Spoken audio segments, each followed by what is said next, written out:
My name's Charles Malky, biologist and plant expert with Ivy Organics, where we grow cool plants. And today we're going to be talking about feeding your plants. And here in my hand, I'm going to bring this really close so you can see it. I've got what's called the Venus Flytrap. And take a look at that. And I'll kind of want to trigger one of these hairs so you can see what this is like. My children love it. When you actually touch two of the hairs that are in there, the trap closes. And it's actively seeking insects, and that's the way it gets its nutrition. Predominantly nitrogen, phosphorus, and potassium from the insects that it consumes. We're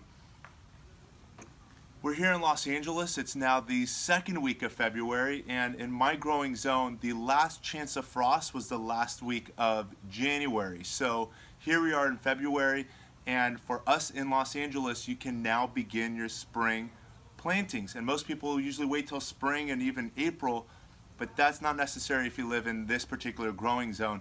And the first thing I like to do when it's spring, even though it's not spring technically, but as soon as we exit our chance of frost, your plants are going to begin to wake up, and it's important to start your feeding for those plants. Let me share this grid with you real quick here. And this here's a chart where it shows winter, spring, summer, fall, and then winter again. And when it comes to feeding your plants, it's important to feed your plants very little to nothing in the winter and start increasing the amount of food from spring, with the most going into summer, cutting back in the fall, and then going back to nothing or very little in the winter, depending on your plants. Plants, I like to say, similar to bears, go into hibernation in the winter. Even your citrus trees that are producing and loaded with fruits and sometimes flowering in the winter, it's still their slowest time of the year. Therefore, do not put much in the soil. The other important consideration as well is during the winter, and while the temperatures are cool, and especially if you're in a rainy part of the country, and here in Los Angeles, we had record-breaking rains. I think a 10-year record in the amount of rainfall that we've had, and we still have many more rainy days ahead. When fertilizing your plants, spring, summer, and fall, all of that effort is actually being washed away. I've got here another bucket to show the point. If I'm watering here my Oro Blanco tree, you can just imagine if it's raining all winter long, what's happening is all of the nutrients and all the minerals that are in the soil are being washed away. Getting washed away into the storm drains, getting washed away into the rivers, into the lakes, and ultimately into the ocean. So all of whatever I put in my garden is now out there. So the first thing I'd like to do is let you know that you've got some choices when it comes to fertilizing, and you're going to visit your garden center and you're going to find products such as these over here, which is your organic section. I'll point out a few names that I've got here that I pulled out of the garages. Dr. Earth. There's another one made by Kellogg which says Organic Plus for fruit trees. I've got another one here which says Citrus and Avocado, again organic, made by Espoma. And then I've got products such as this, which is Neptune's. This is now the liquid feeds made out of fish and seaweed fertilizer. Here's another one which says Fish and Kelp Fertilizer. And take a look at the percentages on here. This one here has a 2-2-2, meaning 2% nitrogen, 2% phosphorus, 2% potassium. And here's another fish fertilizer. So again, high in nitrogen, 5% nitrogen. And then I've got on this side my chemical fertilizers, such as Miracle-Gro. And here's another product which looks very similar. And I get a lot of people that ask me this question. They kind of look the same. Look at these two bags. This one here is organic, but the one on the floor, which is the heavier bag, is a chemical fertilizer. And another important thing I want to point out is if you take a look at the numbers down here, hopefully you can see that. It says 6-4-6. 6% nitrogen, 4% phosphorus, and 6% potassium. And those numbers total up to 16%. So we got 16% of the macronutrients. Sure, there's some micronutrients, but the majority of that product is filler. Again, they're chemical, it's chemical based, and those chemicals are going to wash up into the streets, it's going to wash up into the rivers, it's going to wash up into the lakes, it's going to end up in our ocean and affect, all of that wildlife and nature that's out there. Compared to if you fertilize organically, anything that ends up getting washed away into the storm drains, we're talking about is fish and feathers and bone meal and all the different ingredients that are going into making these products, and a lot less harmful and impactful on the environment than the chemical alternatives.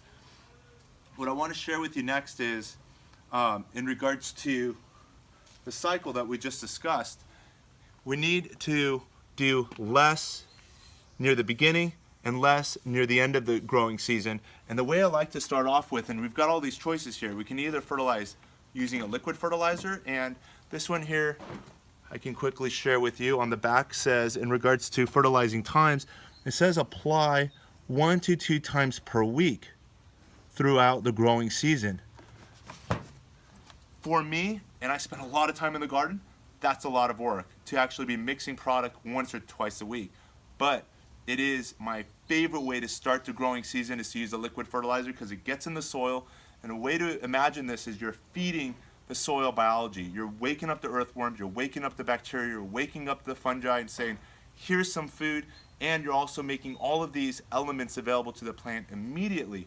After a couple more weeks, the weather's going to warm up a little bit more, the sun's going to be a little higher in the sky, and then I'm going to switch over to a granular fertilizer, and then we're going to feed the plants with these products on average every 2 to 3 months. And again, I put a little bit less with both the liquid feeds as well as the granular feeds because I'm pretty much fertilizing my plants once a month, every month, increasing the dosage as we get closer to summer, which is when the demand of the plant is the highest, and then cutting back down on my dosage as we get back into winter. Thing to also consider is when feeding your plants, if you're going to start off as I am with a liquid fertilizer, you can actually mix a couple of these together. So whatever the directions say on the product, you can cut that in half. Let me get my watering can up here. And we can just put a little bit of the fish fertilizer with some of the Kellogg's fish and kelp fertilizer.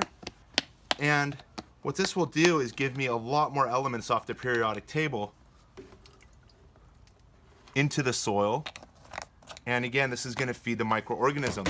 The chemical fertilizers, again, whether they be liquid or granular, will not feed your soil organisms. It will offer nutrients to the soil, but we're not going to be feeding the earth and all the organisms and the biology that exists in your soil. And this here is going to now wake up my Oro Blanco grapefruit tree. You may already notice that I have pruned a lot of these branches in the last couple of weeks. I've already posted a couple of videos about pruning the Meyer lemon tree and the Eureka lemon tree, and this here is my Oro Blanco grapefruit tree on a standard rootstock. My goal is to grow it into a tree form. You may notice that this here is one of the branches. If you come around this side, you'll notice that I've taken off quite a large branch over here in this area, and it was more of a bush form, but it had so many fruit on it at these lower branches that I waited for this opportunity, that we harvested the fruit, I cut back the branches. You may notice the white Ivy Organics paint that we have on here. We did not use a chemical paint, but the Ivy Organics product, which I've got over here, I can share with you.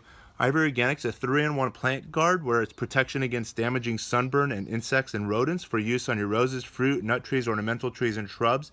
It's a non-toxic, environmentally safe, and organic product. And it protects newly installed plants and trees, shields pruned and damaged surfaces, and it's got all of these ingredients I'm trying to find here. It's got castor oil in there, and cinnamon oil, and clove oil, and cedarwood oil, and garlic oil, and peppermint oil, and rosemary oil, and all of these oils that when you brush it on, and let me open the can here.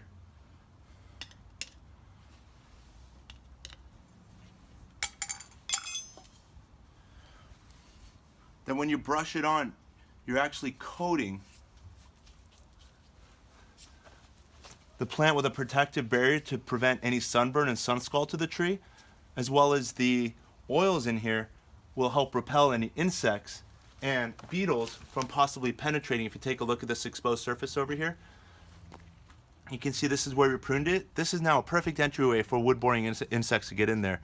And now we're just going to coat that like so.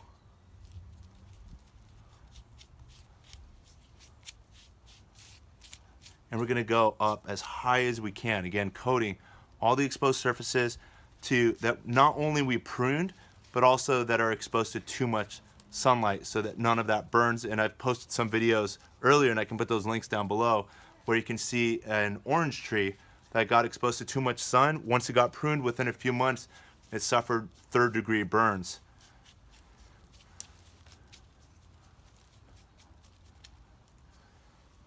And then we're done. I'll finish the rest of this on my own time and make sure that it's perfectly coated all the way around. But in the meantime, I hope you enjoyed this video. If so, be sure to like it. And most importantly, by subscribing below, you'll be connected to all the other educational gardening videos. Thanks again for watching, and happy gardening.